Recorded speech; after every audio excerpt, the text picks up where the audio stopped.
Hello there my RPG lovers and welcome to another video. Outward was a game that I covered extensively on this channel back in 2019 and throughout the years as well. 9 Studio has seen great success with this game, selling over 1 million copies as of 2021. So it's safe to assume they sold a lot more copies in the past couple of years on PC and consoles as well. The fans of the game have been eagerly awaiting the announcement of the new game from 9 Dots. I mean, we are obviously expecting a sequel, but 9 Dots were always really secretive about this matter. And to be honest with you, I didn't have high hopes for the sequel because I thought the studio is probably working on a completely different game. Well, now I'm having second thoughts about that because it seems like this studio is teasing the sequel to Outward, or maybe even the prequel. We're going to talk about this in today's video. I'll try to analyze what's going on here and give you my thoughts and assumptions. Right before the sponsor of this video. Moonlight Blade Mobile is an exciting AAA MMORPG. Whether you like multiplayer games, PvP battles, or you simply enjoy a thrilling story, there's something for everyone. You will uncover dark secrets and mysteries of this world in the compelling storyline of Moonlight's Blade. The carefully crafted world is filled with stunning landscapes, detailed character models, and breathtaking special effects. You will experience picturesque weather with 4 seasons, spring, summer, fall and winter, with AAA quality graphics. Moonlight Blade Mobile is available on all devices. You can play it on Android, iOS and PC. The PC version is in Full HD, with refresh rates up to 120Hz, which makes the gameplay buttery smooth. There is a cross-platform multiplayer feature, which allows you to team up with friends from all around the world, regardless of the device they're using. You can team up in various PvP modes like 1 vs 1 or 5 vs 5 groups, including Guild Wars and Battle Royale modes that stand out among other open-world MMORPGs. Rise to the top of the leaderboards and gain exclusive rewards, fame and recognition. Download Moonlight Blade Mobile now by using my link in description and get some exclusive rewards. On February 13th, 9 Dots published this blurry image only on Facebook for some reason. It was obvious they're trying to tease something they are working on, but the blurry image is not saying much. They continued with another image, which is actually the same image, just less blurry, and then we finally got the real picture. They posted this on Twitter as well, but they seem to be very careful about this. The picture is posted from 9 Dots Studio account and not from the official Outward account. That would be the best counter-argument against the rumors of the sequel, I guess. Because if you wanted to tease a sequel, you would do it over the official game account, right? So there is a possibility that this is a completely different game from the studio, just by that logic. They also said in the past that they want to work on something different, so we don't know anything for sure. Just please take in mind that this video is highly speculative, and only thing we know so far for sure is this single picture. However, this single picture can tell us a lot more than you think, believe it or not. First of all, the visual style of this character is something very close to the first game. Although this character seems more stylized compared to the characters from the first game. But if the sequel is real, it's very obvious that we can expect the visual style to be a bit different at least. This is very close to what I would expect from the visual style in the sequel. It looks familiar, but is definitely not the same. The first Outward game had many different armor sets, but only a few had a really high fantasy art style like this.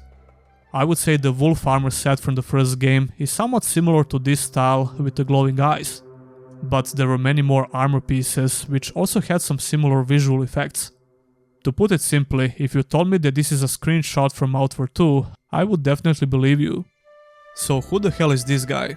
Well, I have 2 theories. The first, and probably the more plausible one, is the Holy Mission theory. The Holy Mission was one of the major factions in the first game, and their leader was called Elat. Elat is a god of light basically, and there is a possibility that this could be him or someone else from the Holy Mission faction. We can see that this character has wings as well, so he could definitely be a deity of some kind. On the other side, what wouldn't make a lot of sense if this character is actually Elat is the timeline of the game. Elat is one and only god in Outward, and he doesn't have a physical form. So if this is the physical form of Elat before he became a god, it would be logical to expect a prequel of the game. Before he became a god, Elat was described as a philosopher and a mage, as well as a monk. And this character on the picture is not exactly fitting that description. He looks like a paladin if you ask me, but who knows. Then again, if this is Zealot in his physical form before he became a god, why does he have wings? I wouldn't be surprised if this is just another NPC from the Holy Mission who will just give you quests or something. Then we have a very blurry background, but still, it's easy to see that it fits the same design philosophy. It's not much to go by, but it seems like a holy garden or something with fancy pillars. But what about the second theory? Well, it's actually really simple. This could also be the player character. The armor set and the wings could just be another armor set that you could get in the game. Probably a very hard armor set to get from a faction, which would be the Holy Mission obviously. Let me remind you that some of the best armor sets from the first game could only be obtained with some rare crafting materials like the SAR sets. Speaking of armor sets, if the sequel or prequel, whatever this game is, doesn't have equal or similar amount of armor sets like the first game, I'm going to be disappointed. The amount of armor sets and just armor pieces in general was crazy in Outward.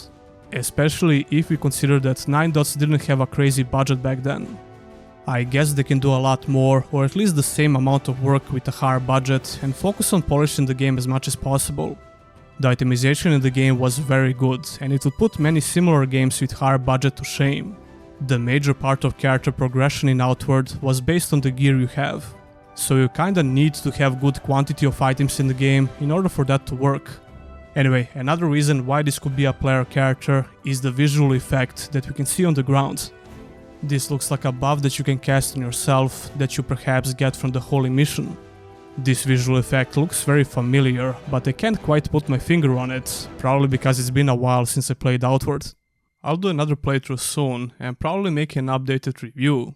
Speaking of that, Outward is supposed to come out on Switch soon, and you can expect me to cover that as well. Yeah, this could easily be the buff that the player can cast. Then we have the shiny weapon, which doesn't make a lot of sense to me in this picture. I just can't figure it out because the proportions and the positioning of the weapon is very odd. Is this a handle? I don't know. It seems very short to be a staff, but then again, I don't think it's a melee weapon. I mean, what kind of an axe or a sword has this kind of handle? We can also see how it bends between the legs. That sounded weird. No, but seriously, the weapon has a different curvature between the legs, as you can see here. I would like to hear your opinion about this, because I have no clue about the type of the weapon. If anything, I would say this is an umbrella. And if that sounds wacky for a weapon, let me just remind you that Outward had a pizza as a weapon. Yeah. But this weapon looks like it has a nice shiny effect as well, which is nothing new because the first game had a bunch of glowing effects on weapons. If this is actually a player character, where the hell is the backpack? We know how huge the backpack feature was in the first game, and I would be heavily surprised if they don't include it in the sequel. I guess it would only make this armor set look worse, and again, that would also imply that this new game is related to Outward. It would be very obvious, right? The last thing I want to mention is the fidelity of graphics. The fidelity of this character seems much higher in general compared to the first game. The question is, did they switch the game engine? The first Outward game was made in Unity, and it's still possible they're using the same engine. But I wouldn't be surprised if they switched to Unreal Engine, although that's not even that important for the average player. The visual style is what truly matters here, and this looks close enough to the first game. Outward had some very nice environments, and the biggest issue with the visuals were the character models. Although we had plenty of armor pieces to cover their heads, so it wasn't a big deal. The vibrant colors certainly match the visual style of the first game, but maybe I'm reading too much into this, you tell me. I only hope to see some better character models in the sequel, which will probably be the case. And that will conclude our little investigation. Wow, it feels like 2019 again, when I used to make a lot of similar videos about Outward. I made a bunch of speculations about the first game, about the progression system, weapons, armors, and everything that was available before the game came out. I will be super excited for the sequel or the prequel, whatever the game is. However, there is also a realistic possibility that this is a completely new game. Tell me your thoughts about this, and did I miss something about this picture? Leave a comment down below. If Outward 2 is happening, you can definitely expect me to cover it in great depth, just like the first game. When we get some more news about this new game from 9 Dots, you can expect me to cover that on the channel, so stick around. Don't forget to like the video and subscribe if you enjoyed watching. Speaking of supporting the channel, I just launched my personal store where you can buy some interesting t-shirts and hoodies. I think that's a great way to get something back for supporting the channel. And of course, you can always become a Patreon or a YouTube member and get your name on the end credits of my videos. Many thanks to all of my current supporters, and I'll see you in the next one.